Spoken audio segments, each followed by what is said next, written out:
ಉತ್ತರ ಕನ್ನಡ ಜಿಲ್ಲೆಯಲ್ಲೂ ಕೂಡ ಮಳೆರಾಯ ಅಬ್ಬರಿಸಿ ಬೊಬ್ಬೆರೆಯುತ್ತಿದ್ದು ಮುಂಗಾರು ಮಳೆ ಆರ್ಭಟ ಉತ್ತರ ಕನ್ನಡ ಜಿಲ್ಲೆಯಲ್ಲೂ ಕೂಡ ಮುಂದುವರೆದಿದೆ.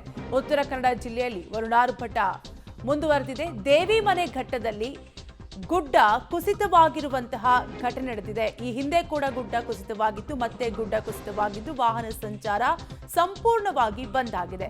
ಶಿರಸಿ ತಾಲೂಕಿನ ರಾಷ್ಟ್ರೀಯ ಹೆದ್ದಾರಿ 766ರಲ್ಲಿ ಗುಡ್ಡ ಕುಸಿತವಾಗಿದ್ದು ಇಂದು ಮತ್ತೆ ಅದೇ ಸ್ಥಳದಲ್ಲಿ ಮತ್ತೆ ಗುಡ್ಡ ಕುಸಿತವಾಗಿದೆ.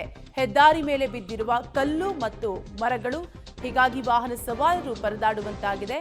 ಉತ್ತರ ಕನ್ನಡ ಜಿಲ್ಲೆಯಲ್ಲಿ ವರುಣಾರ್ಭಟ ಮುಂದುವರೆದಿದ್ದು ಗುಡ್ಡ ಎಷ್ಟರ ಮಟ್ಟಿಗೆ ಕುಸಿತವಾಗಿದೆ ಅನ್ನುವಂತಹ ದೃಶ್ಯಾವಳಿಗಳನ್ನ ನೀವು ಕೂಡ ಗಮನಿಸ್ತಾ ಇರಬಹುದು. ಹೀಗಾಗಿ ವಾಹನ ಸವಾರರಿಗೂ ಒಂದಷ್ಟು ಸಮಸ್ಯೆಗಳು ಉಂಟಾಗಿದ್ದು ದೇವಿಮನೆ ಘಟ್ಟದಲ್ಲಿ ಮತ್ತೆ ಗುಡ್ಡ ಕುಸಿತವಾಗಿದೆ. ಈ ಹಿಂದೆ ಕೂಡ ದೇವಿಮನೆ ಘಟ್ಟದಲ್ಲಿ ಗುಡ್ಡ ಕುಸಿತವಾಗಿತ್ತು. ರಸ್ತೆಯ ಪಕ್ಕದಲ್ಲೇ ಇರುವಂತಹ ಗುಡ್ಡ ಕುಸಿತವಾಗಿದ್ದು ವಾಹನ ಸವಾರರು ಪರದಾಡುವಂತಾಗಿದೆ. ಶಿರಸಿ ತಾಲೂಕಿನ ರಾಷ್ಟ್ರೀಯ ಹೆದ್ದಾರಿಯಲ್ಲಿ ಗುಡ್ಡ ಕುಸಿತವಾಗಿದ್ದು ಇಂದು ಮತ್ತೆ ಅದೇ ಸ್ಥಳದಲ್ಲಿ ಗುಡ್ಡ ಕುಸಿತವಾಗಿ ವಾಹನ ಸವಾರರು ಪರದಾಡುವಂತಾಗಿದೆ.